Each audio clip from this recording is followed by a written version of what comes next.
enough force, right? You don't want to do that. You don't want to show that it's moving 3/4 of the inch. Get in there with the thing. Yeah, just get in there and just kind of pull on it. You ain't got to use a lot of force. Just pull on it. Just a little tug. You ain't got to try to manhandle it, right? It's just a little tug, right? That's the else bit to the motor. Right. So here's how it goes. This is my alternator. Right. Okay. My alternator is up here. It's securely mounted. It appears to be in good working condition. I would know if I went up and checked my voltage meters if it's supplying me 14 volts and my 12 volt system and to my 24 volt system. Okay. I need to inspect the belt for the alternator to make sure that it is not cut, frayed, or cracked, and it has no more than 3/4 of an inch of play in the center of the belt. Okay. The next thing I'm going to talk about is my water pump. My water pump is here. It appears to be securely mounted. It appears to be working in good condition. I would know if I am not getting adequate water running through my engine by the temperature gauge showing that it would be overheating. I'm going to inspect the belt for this water pump. Comes all the way around over here. I'm looking for no more than 3/4 inches of play, no frays or cuts or cracks, no more than 3/4 inch of play. You can push it or pull it, doesn't matter. Okay. Next thing I'm going to do is I'm going to check my air conditioning compressor belt. Make sure the same thing, it has no cuts, frays, or cracks, and no more than 3/4 inches of play in the center of the belt. Now, if we come back over here, come on around over here, guys. If we come back over here, right here is my air compressor for my air brake system. Back behind that is my power steering pump. Those are gear driven, and you have to explain to them that they're gear driven. They're gear driven. They don't have belts, so you don't have to check belts on them. They're gear driven. They appear to be mounted correctly. No signs of any kind of leaking on either one. I'm going to look at all my hoses that go to them, make sure that they're not loose. All the connections are actually in place. You're going to just touch every hose you possibly can. You're going to look at your wiring. So that's the air conditioning pump. This is the air compressor for your air brakes. Okay, air compressor. Bless you. The only way I knew that is because the steel braided cable or hose right there. That could work too. So this supplies the air to my air brakes. So that's the air governor. The governor is part of it, but that's not the governor. That's the compressor. Compressor. Like an air compressor Right, you yeah, buy to fill up your tires, right, that's right. a compressor. Okay. It's gear driven off of the motor. Okay. Okay. There's no air compressor. What? Air compressor. it's driven gear off the- driven. Gear driven. Right. Off the motor. There's no signs of any kind of damage. Everything appears to be working right.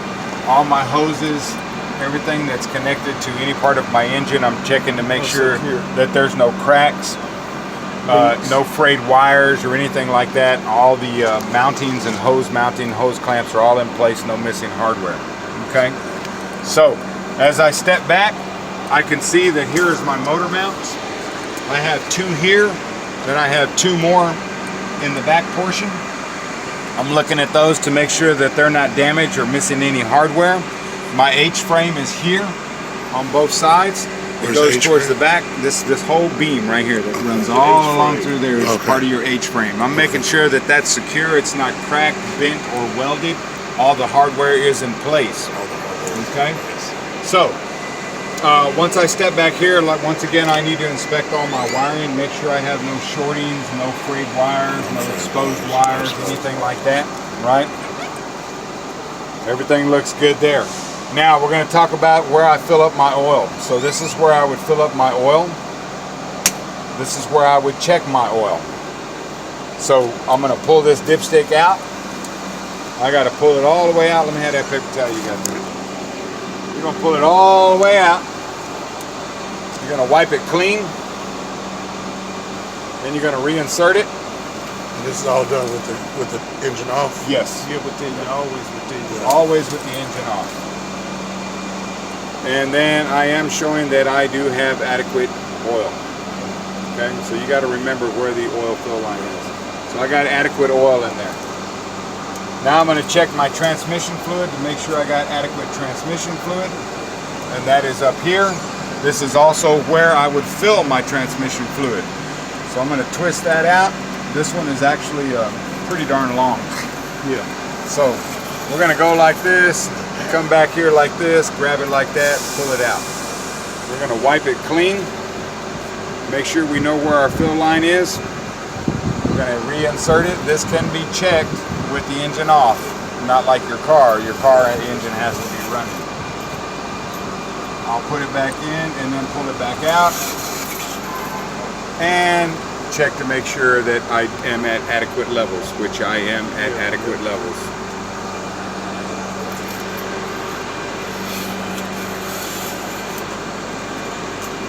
All right, so now we're done here. I've checked all my hoses, everything that I see, all the clamps are good. There's no signs of leaking of any hoses or anything like that. Now I can close this up. Do you have to admit to the oil filter? No. Right over here is my power steering fluid reservoir. I can tell that it's full because I am showing red here.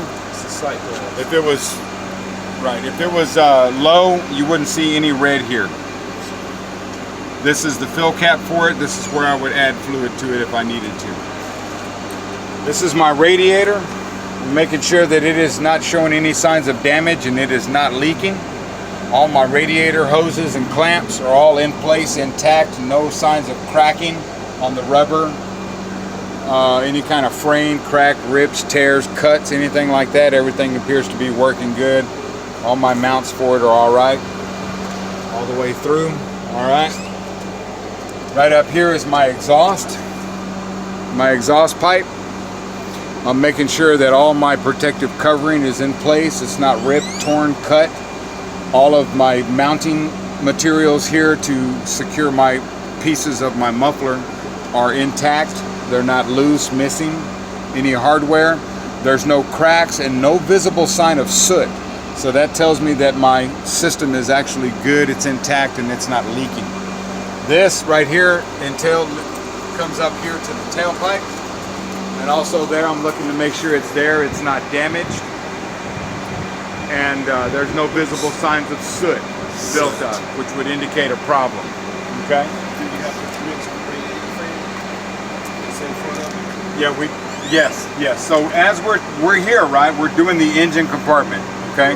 So as we're doing the engine compartment, we have to come back over here again and talk about our radiator, fluid levels. We got to talk about our fans again. All of them have to be in good working order, mounted correctly, no missing hardware. Everything's in working order. We're not showing any signs of leak of our radiator down here.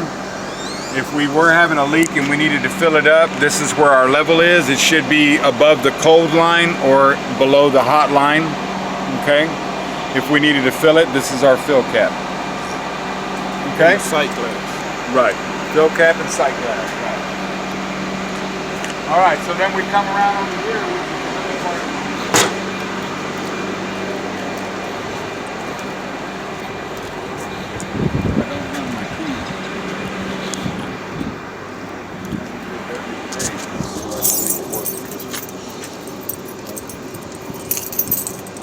You got a multi-tool. You got a multi-tool? Well, hell, I got it.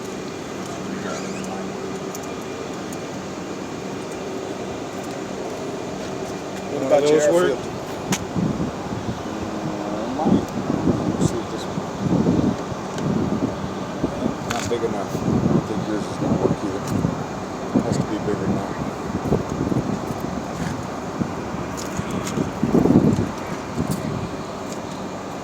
What do I get? No, that's what I tried to use.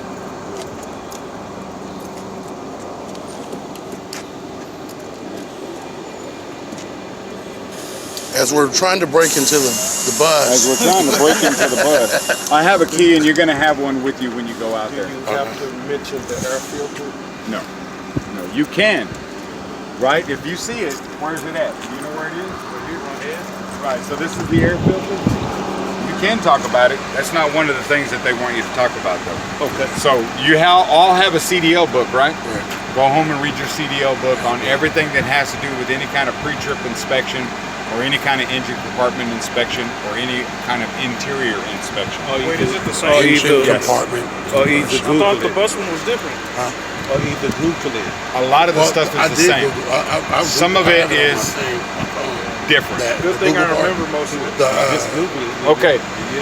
it'll so show you. this is my air filter for my air conditioning system. Right. I need to make sure it's all intact. Same thing as everything else. It's not missing any hardware. It's intact. There is a filter in there. I would have to pop it off and check the cleanliness of the filter, but we're not going to do that. This is the air conditioner. Yes, I already talked about that. That's the air compressor pump. See, I'm late. I'm trying to catch up with Yeah, you. yeah. We're going to give you all a shot to go over it. All right, so over here we have our battery setup. Okay. In case of any kind of electrical problem, any kind of electrical issue or electrical fire, we're going to come back here and disconnect the batteries if it is safe to do so, right? Okay. If there's a fire here, of course, we can't get to it. Over here, you don't have to talk about that, but that's where your DEF fluid goes, your diesel exhaust fluid. It burns out- DEF. Right, which burns out your, cleans out your turbos and your muffler system, some and of catalytic converter, burns all that out. Some of that James Bond stuff. Yeah. Once you open this up, where it says 2370 right there, that little plastic plate, it lifts up and you can expose the batteries. You have to talk about the batteries. That's my battery compartment. I need to make sure that all my wiring is connected and secure. No corrosion. No corrosion. Right. And not loose. Right, and none of the batteries are bulging, and I don't smell anything funny. You know what a smell of a battery smells like Yeah, that's smell going like bad? what? It smells like sulfur. Yeah. Yeah, Like a it's rotten like a egg. sulfur. Yeah, like a rotten egg smell. Okay. And you got to pull it out.